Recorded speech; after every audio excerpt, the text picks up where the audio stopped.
Hey, everybody. I'm your old pal Jeremy, and this is Of What Remains. Last week we were covering the Marlboro State Mental Institute.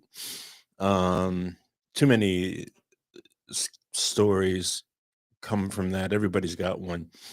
They either knew somebody who knew somebody who went in. Um, First, let's get this out of the way. I record my shows from 10 to 11. I stream them on my Facebook channel. Eventually, hopefully, my YouTube channel, which I need 50 followers for, but I don't know how to get the 50 followers if I can't stream on it.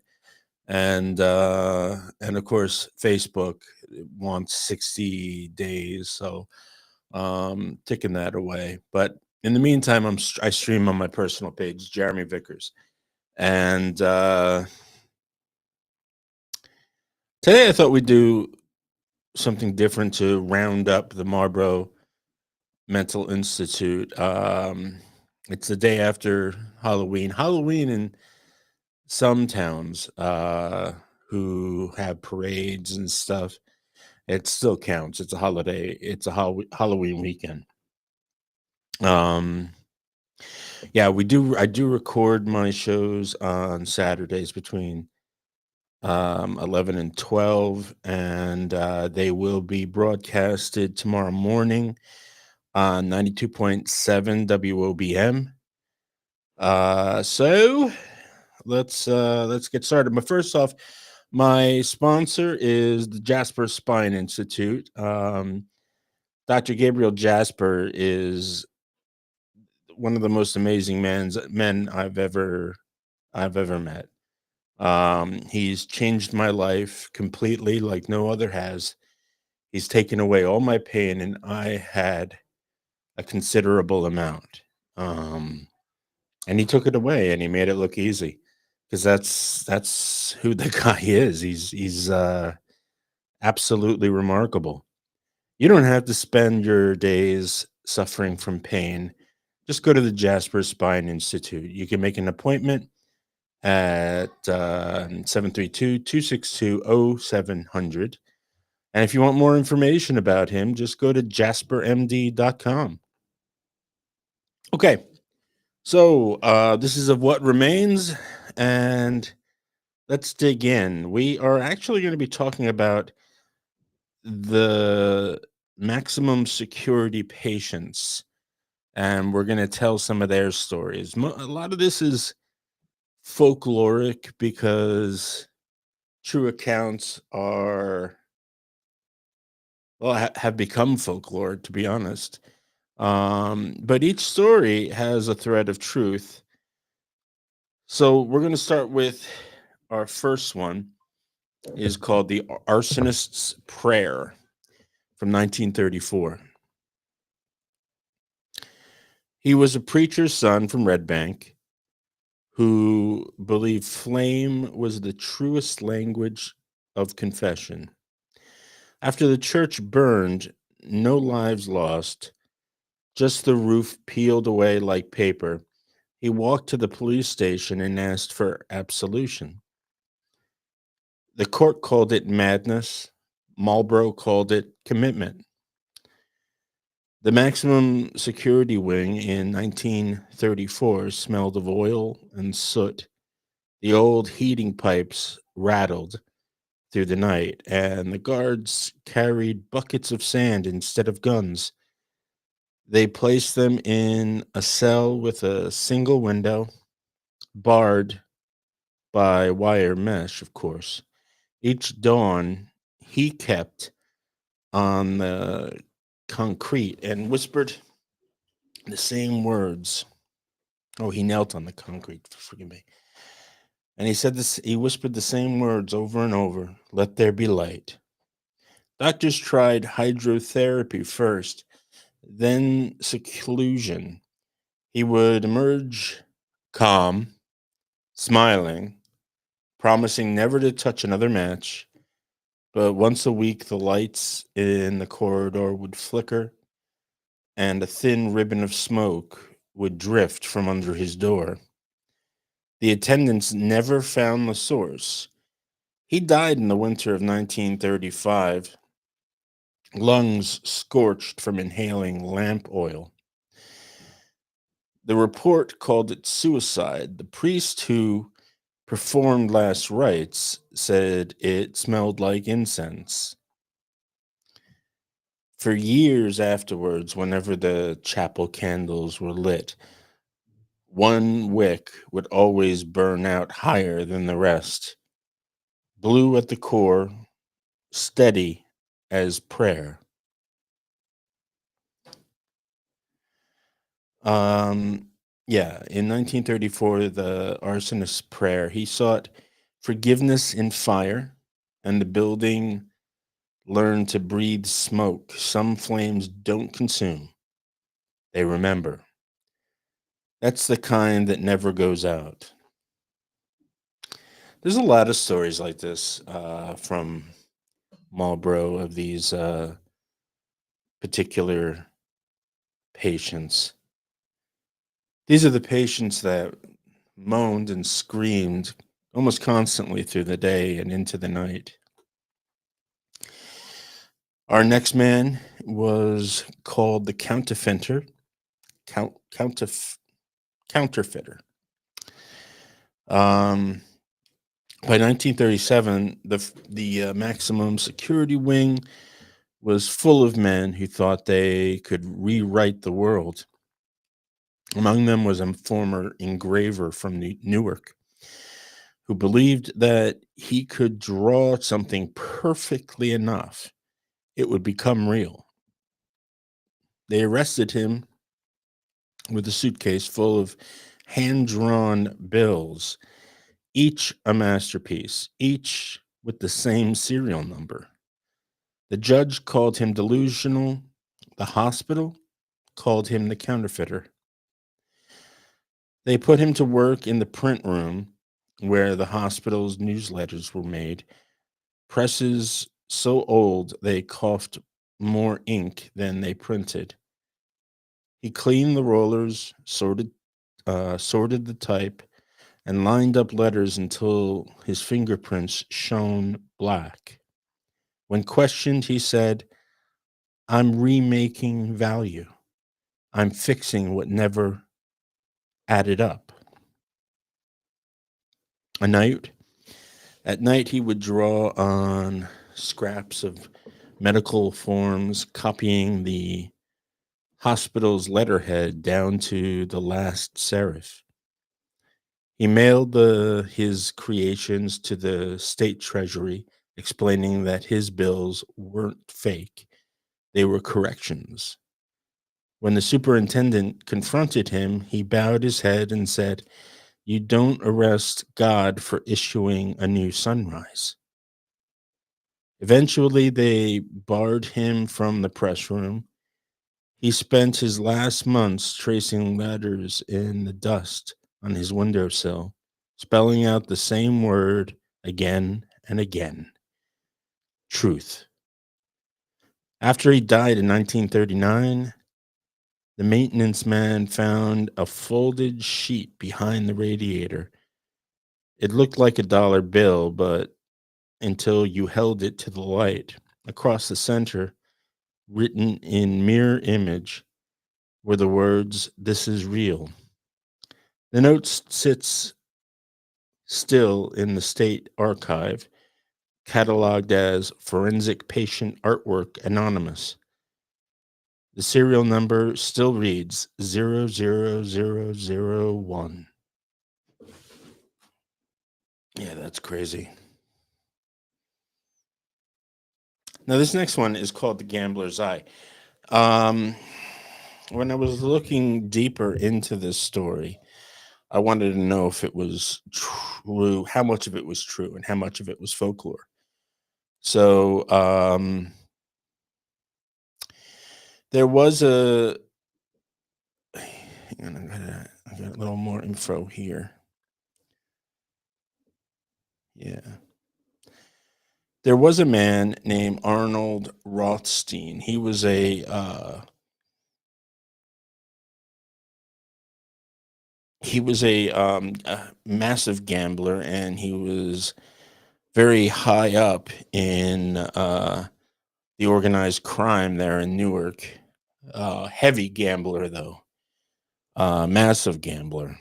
Now, this story tells it tells a story about him gambling his eye away, um, which may or may not be the truth. In 1926, Rothstein lost a high stakes poker game over $320,000, but refused to pay, claiming the game was rigged. This debt led to his fatal shooting at the Park Central Hotel in Manhattan. When questioned by the police in the hospital, Rothstein refused to name his killer, dying 2 days later. Now, um, the whole wagering his eye at part of it, there is no historical record of Rothstein ever making such a bet. This type of macabre wager is a dramatic device found in fictional works to highlight a character's desperation, mental instability, or the extreme stakes of a gambling addiction. So, was he a patient at Marlborough State Mental Institute? I'm going to say no. This one is false, but I'll give you the read up. Here it's claimed in the folklore around the hospital that he arrived in 1939 wearing a bow tie and a grin too wide for a man in handcuffs. He'd run card games in Newark speakeasies, betting with anyone who would sit down. Police, dock workers, judges, it didn't matter. Then one night, when the cards turned cold, he wagered something different: his right eye. He lost, and the man across the table demanded payment. The paper called it madness. The court called it a psychotic break, but it wasn't exactly true. He never made it to Marlborough State Prison. But these were the kind of crazy stories that floated around the town during those times. Speaking about the inmates at the hospital. This next one is called "The Poisoner," 1941. They called him the poisoner in the newspapers before the verdict even came down. He'd been a pharmacist apprentice in Long Branch until the war shortages made simple medicine scarce.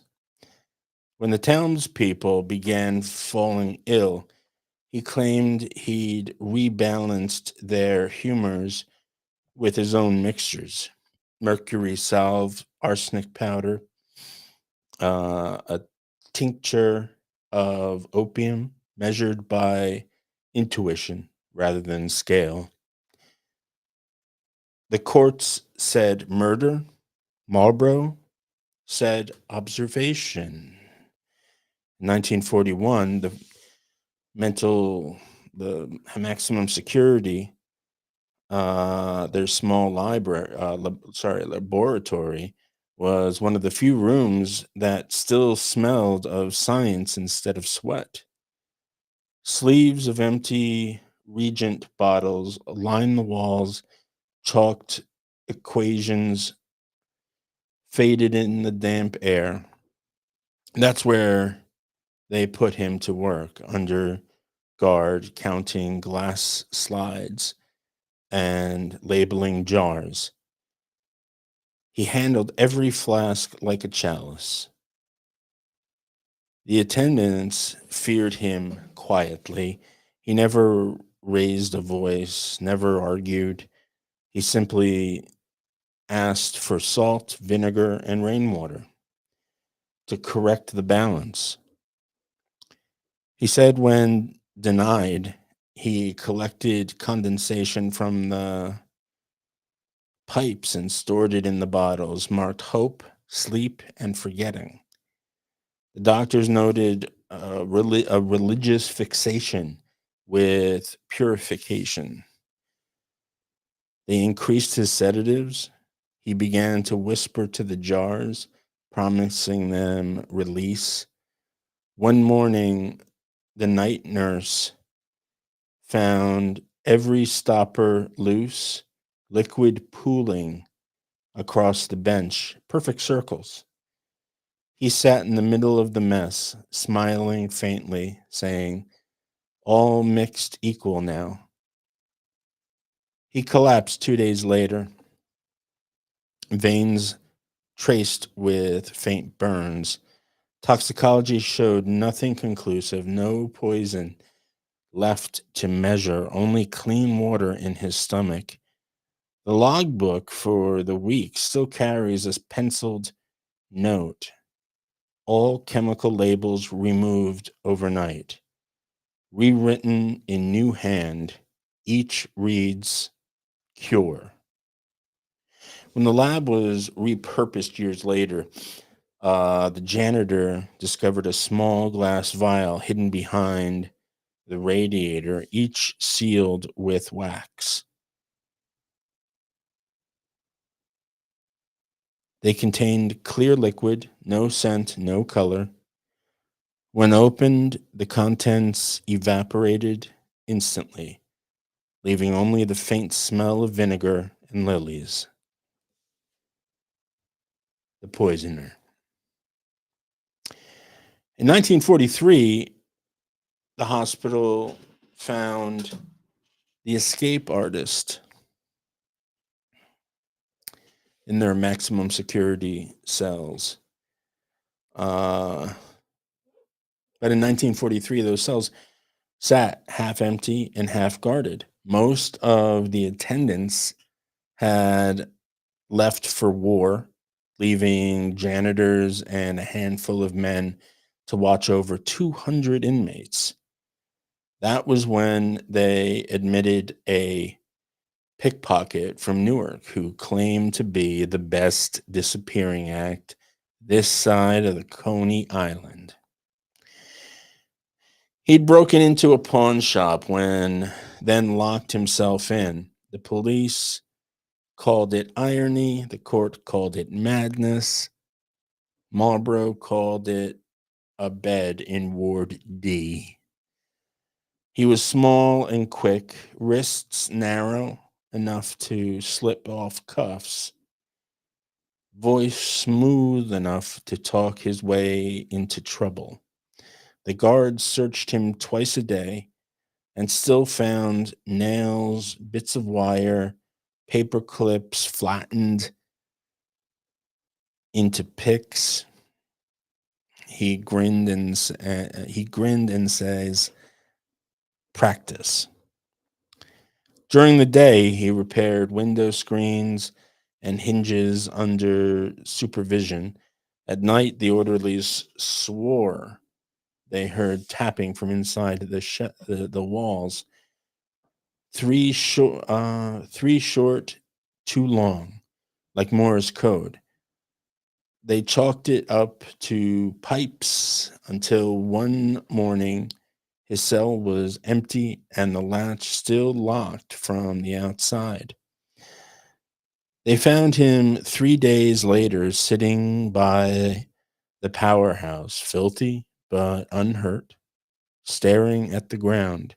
In the dirt, he drew the outline of the entire hospital, each building, each fence, each tunnel, accurate to the inch. When questioned, he said, I was just walking my map. He didn't resist when they took him back. He simply asked for a pencil.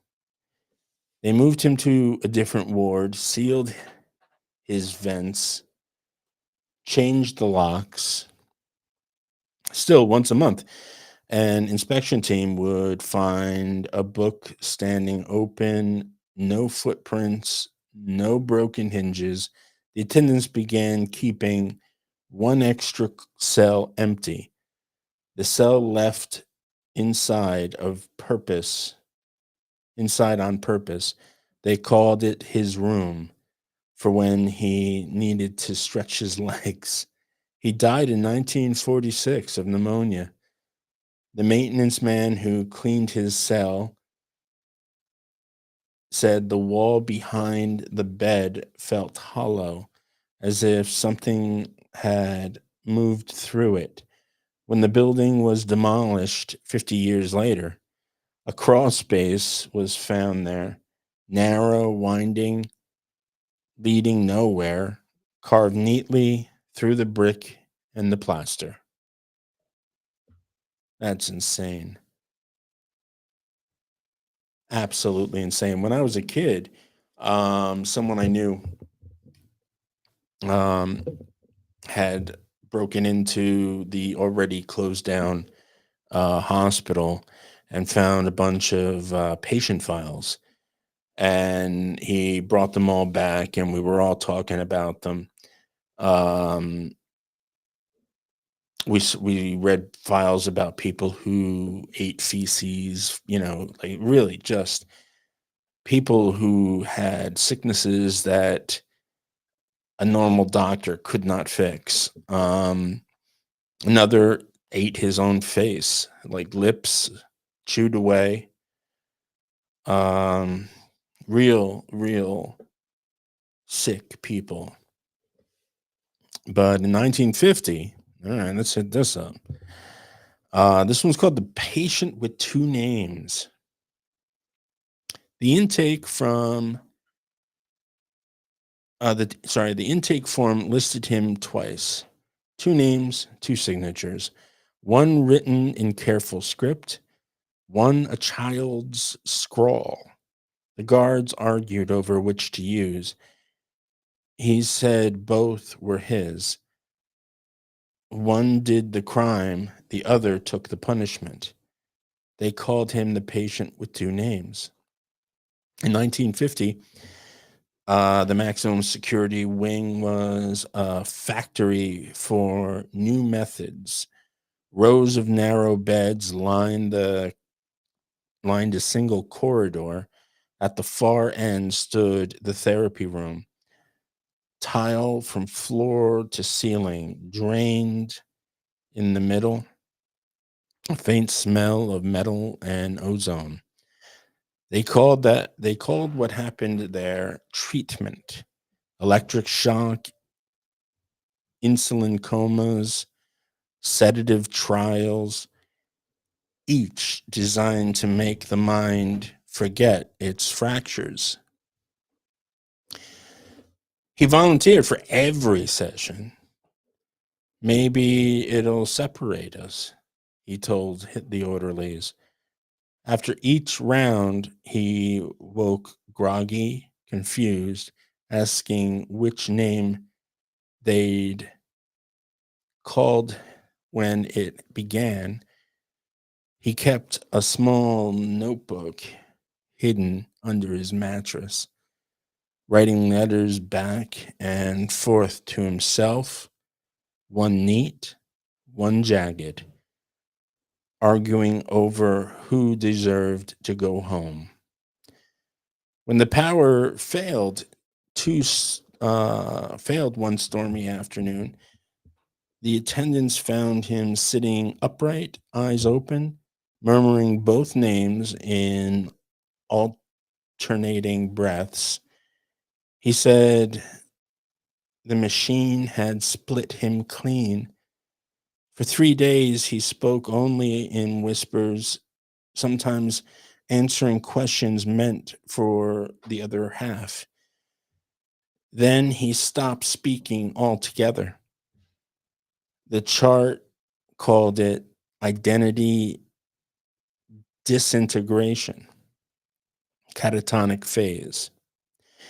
He died in his sleep that winter, pulse steady to the last beat.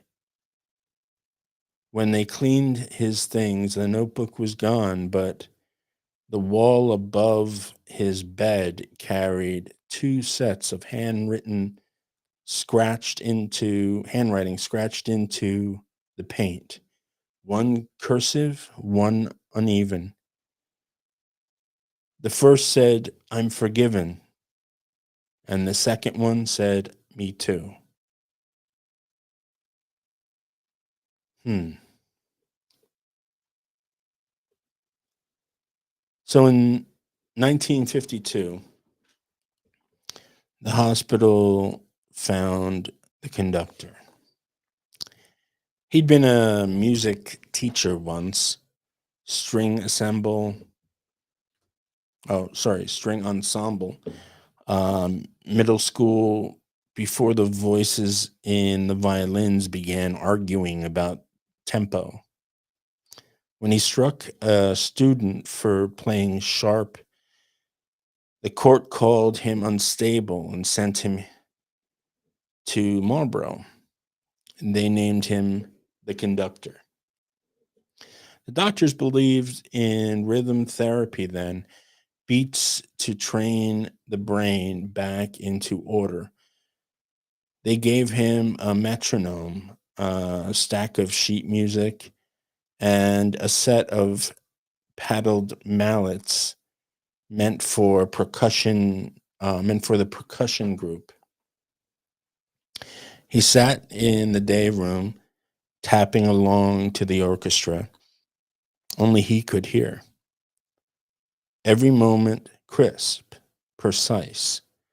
When the metronome faltered, he'd stop beating until it found time again.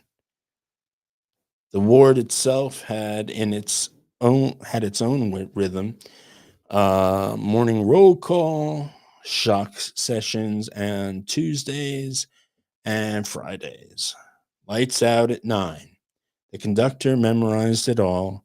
He tapped it into the iron bed frame at night. 7 beats for the week, 1 rest for Sunday.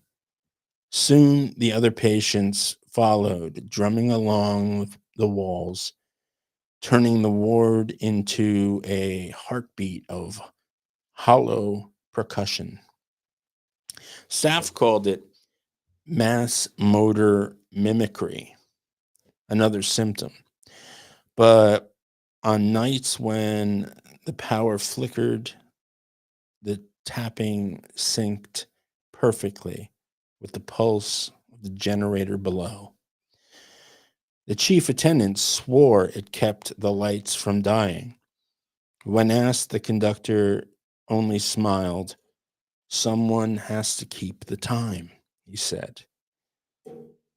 He passed quietly during a blackout the following winter, found seated upright, one hand raised like a baton. The metronome on his bedside table ticked on, though its spring had run out days earlier. When maintenance checked the outlet, the socket was dead. The wiring melted. Still, the tick continued. Ready, steady, unwavering. The note in the inspection file for that week read, Ward E, lighting failure correlated with rhythmic sound source. Location indeterminate. Wow, it's crazy how these hospital inmates, if that's right, um, had these strange characters, uh, odd names, but I guess that was Marlborough State Mental Hospital through the years.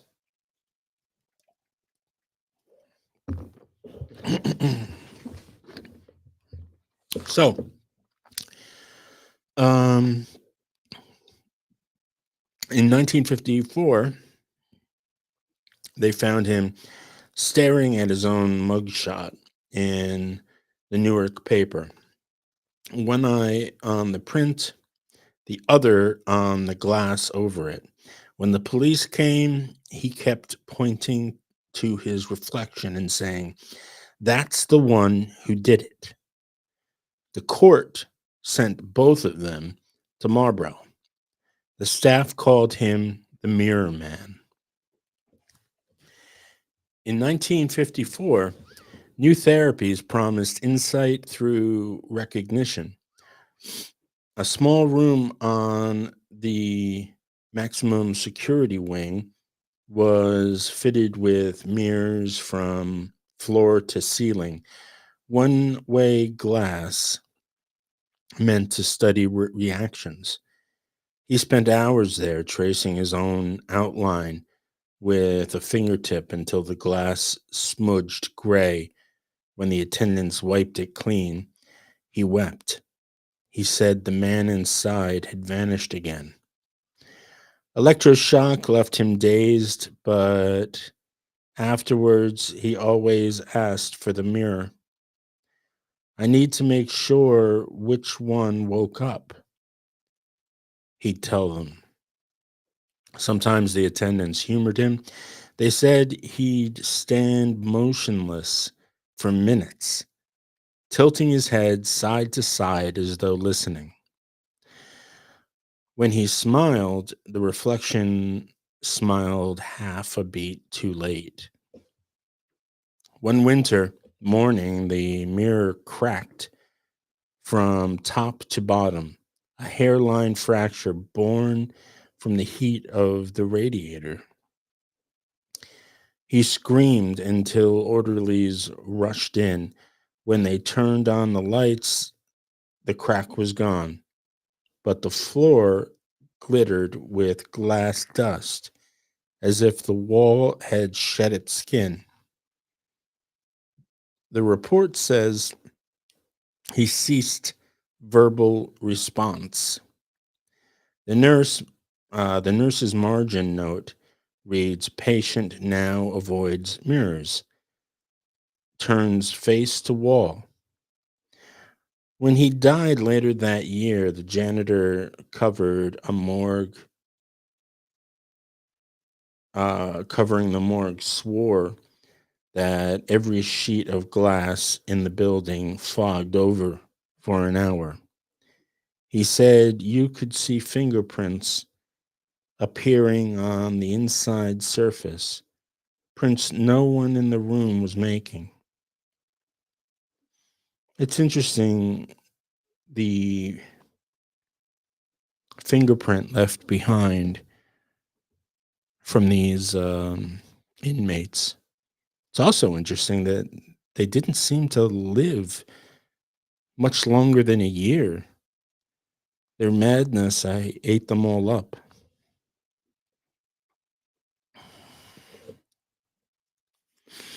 In 1956, the maximum security ward was overflowing. Every cell packed, every wall lined with the overflow of lives reduced to inventory.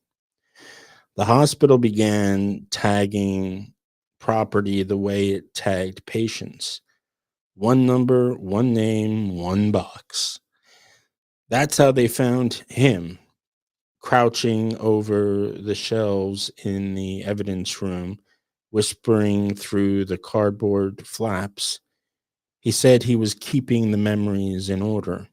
The guards called him the collector. They're starting to sound like supervillains. Um, he had been a clerk before the breakdown, an archivist in a county courthouse. Numbers steadied him.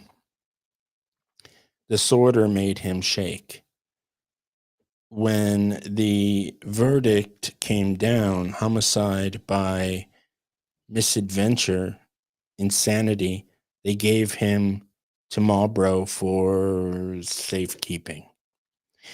He asked for a ledger and never stopped writing. Every object that entered the ward passed through his hands: combs, letters, wedding rings, a child's marble. He cataloged them in neat script, inventing stories for the ones without names. This comb belonged to a woman who remembered everyone's face but her own. This ring is from a man who learned to count by heartbeats. He kept the lists in a small book bound with thread, then asked why. When asked why, he said, "So the building doesn't forget who it's eaten." Oh, that's terrifying. The doctors tolerated him. Order kept him calm. Then one morning they found the shelves empty and the boxes stacked in a perfect spiral on the floor. He sat in the middle, hands folded, whispering roll call, box numbers, patient IDs, dates. When he reached his own number, he stopped. He looked up and said, "I've finished the collection." He died that night in his sleep, his ledger clutched against his chest. The pages were blank. When the new inventory clerk opened the first box weeks later, he found a slip of paper folded into a square. On it, in pencil, all accounted for. During demolition decades later, workers found hundreds of numbered tags scattered in the sub basement, strung together like a rosary. Hmm. And a place that measures every breath, he tried to give each one back its name. Maybe we all do the same, making lists so the silence knows who it's holding. It's also interesting now in modern day times, a lot of the asylums have been shut down and there are few left in the country. Would this man have just been categorized as obsessive compulsive today and allowed to live his life out in the wild? Would he need to be brought in to a mental institute like Marlborough State? That's the big question. They did mention at the top, though, um,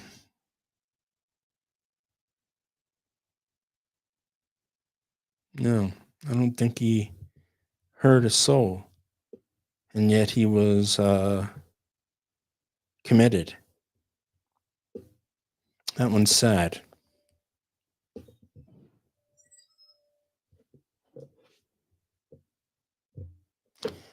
So he'd been an engineer, the cartographer in 1958, before his breakdown, a draftsman of bridges, trained to measure the world in straight lines on steel. When he arrived at Marlborough in 1958, he asked for blueprints of the hospital. They handed him a stack of yellowed floor plans and a dull pencil. He spent the next 10 years drawing his way out. They called him the cartographer. The walls of his cell filled with carefully inked lines, corridors, staircases, tunnels that existed, and tunnels that didn't.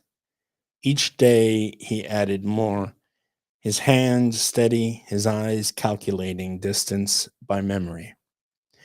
When the orderlies asked what he was making, he said, "Correction, the map is wrong." The maximum security wing architecture was confusing. Additions built over old foundations, service shafts that led nowhere. He seemed to know every turn. Sometimes the staff found him standing at a corner, eyes closed, tracing the air as if following invisible routes.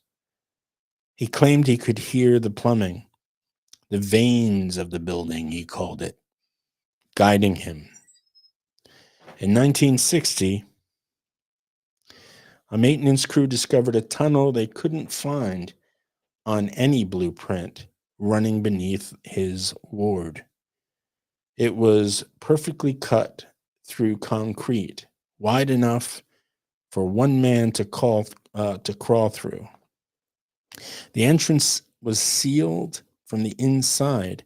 The next morning, the cartographer's wall drawings ended in a single word: exit.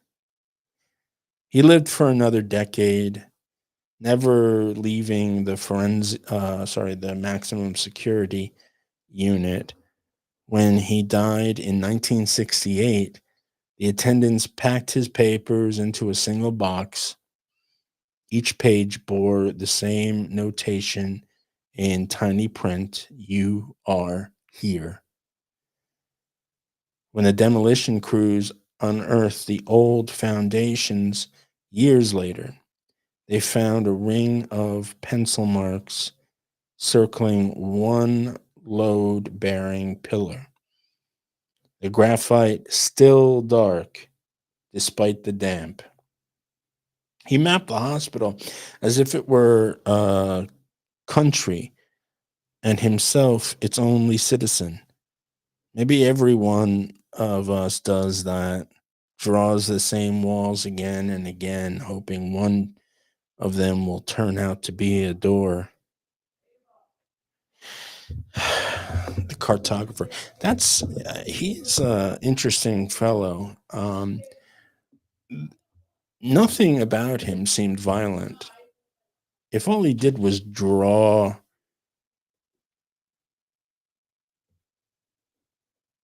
map after map after map, what was he doing in an asylum? Couldn't he have lived among us? Maybe given him real things to draw. He was an architect, after all. So it doesn't, a draftsman of bridges, trained to measure the world in straight lines and steel. Give this man more bridges to draw, and I think he's cured. But in 1958, that wasn't so.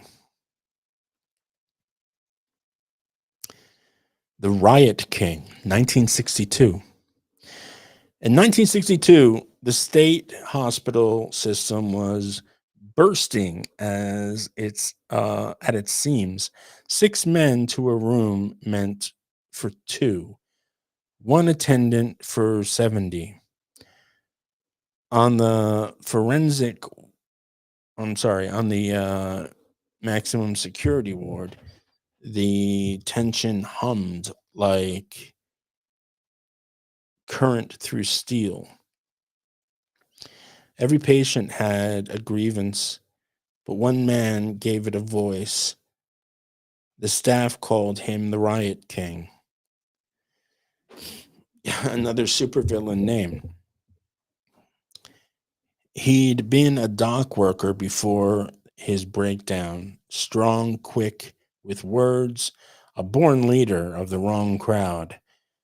When he arrived, he took inventory of everything broken: locks, the locks that stuck, pipes that leaked, guards that dozed. He said, "A man can live in a cage if the hinges listen." The others began following him, Small gestures at first, sharing smuggled cigarettes, refused medication, whispering his name after lights out. The first riot started with a prayer. At dawn, he climbed onto the dining table and raised his arms, shouting, "Let the gates swing open." Someone threw away a tray. Someone else pulled the fire alarm. Within minutes, the whole ward was a chorus of fists and iron. By the time the police arrived, 5 men were injured, 2 walls scorched, and the riot king stood calm in the center, smiling through the blood and smoke. They moved him to solitary confinement after that, a padded cell with a single barred window. He spent the next month in silence. Then one night, every light in the wing went out. When they came back on, his door was open, the lock unbroken, and he was gone. They found him hours later in the courtyard, standing beneath the stone lamps, face lifted to the rain. He just said, "Just checking the hinges."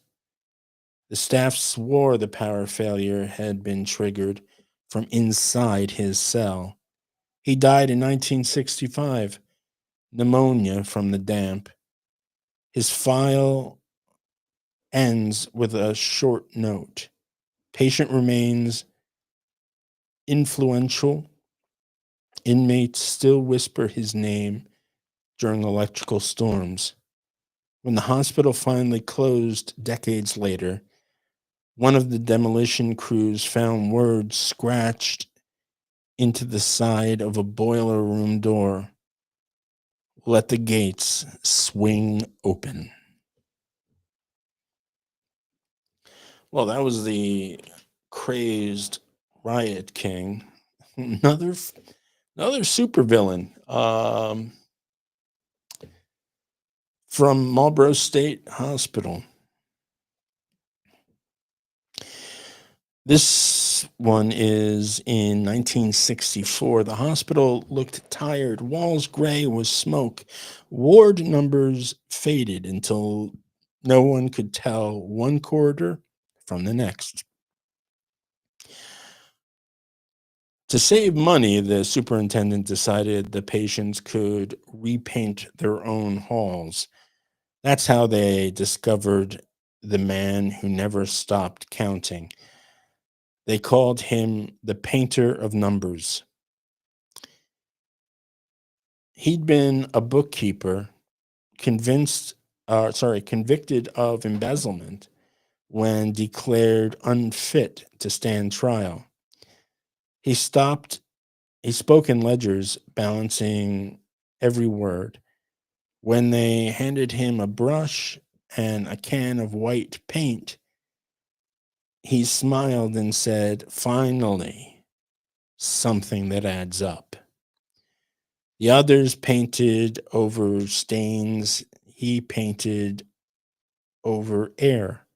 He traced numbers where none had been, on door frames, on beds, on the backs of his own hands. Every brush ended in a digit. Every brush stroke ended in a digit. By the end of the week, the corridor glittered with arrhythmic patient counts, calendar days, maybe coordinates. When a nurse asked why, he answered, "If I number everything, nothing gets lost." The attendants let him work. "Better numbers than anger," they said, until one morning the lights caught something strange. The sequence on the wall wrapped all the way around the hall and back to his cell. The final digit looping into the first. A perfect circle of paint, seamless, endless. He stopped inside it, humming, uh, brush dry. The doctor wrote obsessive fixation, mathematical mania. Later that night, during the medication rounds, the orderlies found him gone. No lock broken, no window open, just a fresh coat of paint sealing the door from the inside. When they broke it down, he was lying on the floor, smiling faintly, his fingertips coated white. The wall above him bore one last mark, a number no one could identify. It looked like a zero doubled over on itself, an eight maybe, or infinity. Years later, when the maximum security wing was converted to storage, workers reported that the paint on the corridor never yellowed. The numbers stayed crisp, glowing faintly under the fluorescent light like chalk catching sun. In a place where names blurred, he counted what remained. Maybe he was right. Maybe the only way to keep something is to give it a number and hope it learns to mean more than the zero. Again, there's another man that could easily have been categorized as obsessive compulsive behavior. He only started painting things with numbers because they gave him paint and a brush. If they gave him something else, who knows? They could have, constructively made something of this man where he could rejoin society. Who knows? But it's still sad. Now, in 1967, they gave him this is the bell ringer. In 1967, they gave him the job because no one else could stand the noise. Every hour, on the hour, he was to walk the length of the maximum security wing and strike the service bell, a single chime to mark that the locks were still holding. He stood, he took the task like a vow. The staff called him the bell ringer, another supervillain name. He'd once been a church sexton before the breakdown, a man whose whole life was measured by tolls, weddings, funerals, the daily angelus. When the church collapsed in a fire, he said the bells kept ringing in his head. The court wrote auditory hallucination. The hospital wrote occupation ringer. He polished his small brass bell until it reflected the fluorescent lights in perfect circles. Every pass down the corridor was a ritual. Step, breathe, chime. Patients learned to measure time by him. The attendants began using his route to pace their own shifts. For a while, order returned to the ward. Then came the day the power failed and the alarms jammed open. The whole building howled with noise, metal on metal, sirens overlapping in the confusion. The ringer kept walking, still sounding his little bell. He said he could tell which locks had failed by the pitch of their echoes.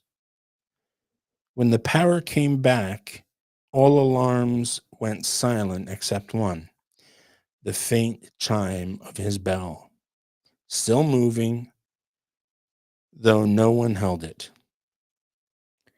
They found him the next morning collapsed in the stairwell, bell resting against his palm. The chart said cardiac arrest. The guard who found him said the bell was still warm, vibrating faintly as if someone had just rung it. It stopped only when they closed his eyes. When the wing was abandoned in the 80s, security patrols reported hearing a single chime each night around midnight, drifting from the old stairwell. No bell was ever found. He gave chaos a schedule, turned fear into rhythm. Maybe that's what every guard and patient tried to do there. Make a little noise to prove the walls were still listening.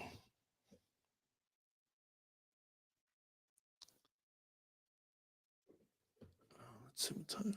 Oh, all right. We're gonna have to wrap up soon. So let's do one last one. The Locksmith, 1971. By 1971, the hospital's locks were older than most of its patients. Rusted bloomed in every hinge.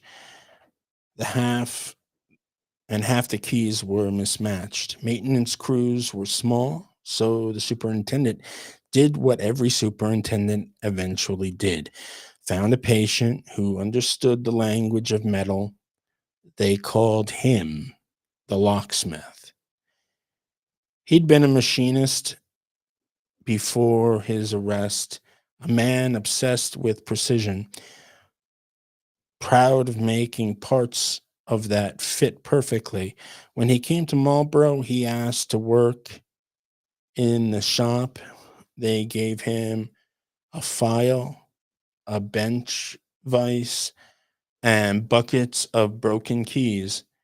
He repaired them one by one, humming quietly, testing the teeth against the light. The guards said he could open anything, padlocks, door bolts, even the little medicine drawers on the carts. When they asked how, he shrugged. Locks just want to move, he said. He never tried to escape. He said he liked hearing the wards breathe when the bolts turned. That winter, an inspection revealed that every keyhole in the maximum security wing had been polished bright, as if used daily. No one had issued extra keys. The locksmith was questioned, but his hands were clean. No metal dust, no tools missing. He only smiled. They're all open now, he said. They just don't know it yet.